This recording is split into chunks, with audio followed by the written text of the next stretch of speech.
বন্ধুরা তোমরা সবাই কেমন আছো? আশা করি খুব ভালো আছো। আমিও খুব ভালো আছি। অনেকদিন বাদে একটা রেসিপি নিয়ে আসলাম, তো দেখতেই পাচ্ছ তোমরা, আশা করি বুঝতেও পারছো।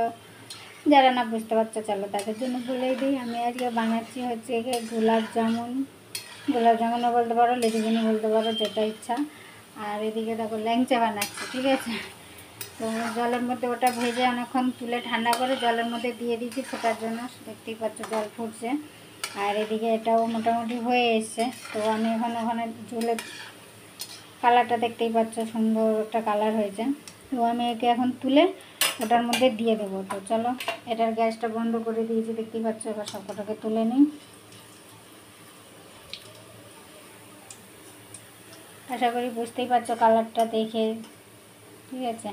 তো গরম গরম দেবো, ঠান্ডা হয়ে গেলে তখন হয়তো দেওয়া যাবে না, সেই জন্য আমি এইভাবে দিই। তো চলো, এখানে এই যে দিয়ে দিচ্ছি রসের মধ্যে। ব্যাস, এবার এটা কিছুক্ষণ ফুটার পরেই আমি ঢাকা দিয়ে দেবো, ঠিক আছে।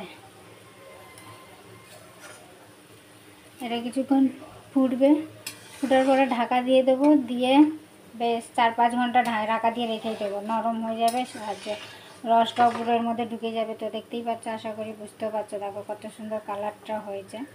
জলে দেওয়ার পর কালারটা আরও একটু চেঞ্জ হয়ে যাবে, হালকা হবে। এবার রসটা যখন ঢুকবে তখন ফুলে যাবে জিনিসটা, তখন আরও হবে। তো অলরেডি এরকম সফট হয়ে এসছে, কিন্তু এখানে থাকবে। এটার মধ্যে কিছুক্ষণ ফুটতে দেবো যাতে অনেকটাই নরম হয়, ঠিক আছে। এইটা মানে কম বাকি ছিল, আমি তুলে নিয়েছি, সেই জন্য এর দুটো কালার হয়ে গেছে। একদিকে একটু সাদা সাদা হয়েছে আর একদিকে দেখো লাল হয়েছে। তো চলো, কম বেশি থাকেই, ঠিক আছে। তো বেশি ঘাটবো না, ফুটতে থাকুক। চলো, তো কেমন লাগলো তোমরা অবশ্যই কমেন্ট করে জানিও। ভালো লাগলে লাইক কমেন্ট শেয়ার করো, সাবস্ক্রাইব করো, পাশে থেকো। যারা নতুন বন্ধু হচ্ছে তারা অবশ্যই পাশে থাকো, আমিও তোমাদের পাশে থাকবো। আর এর মধ্যে আছে হচ্ছে ছানা আর আছে গুঁড়ো দুধ, ঠিক আছে।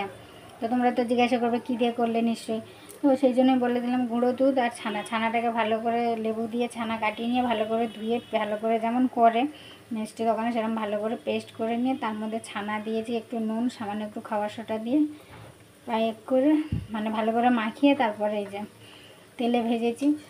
ভাজাটা তো দেখতেই পেয়েছো। তো ভাজার পরে এরকম লাল হয়েছে, হওয়ার পরে এই যে রসের মধ্যে দিয়েছি। তো দেখেছো কালারটা কত সুন্দর আসছে। তো চলো, আমি একটু ঢাকা দিয়ে দিই। আর এই থালাটার মধ্যে যেহেতু মেখেছি সেই জন্য এই থালাটাই ঢাকা দিয়ে দিলাম। এখন হোক কিছুক্ষণ। চলো, আবার হয়ে যাওয়ার পরে তোমাদের দেখাচ্ছি কেমন হয়েছে। ওকে।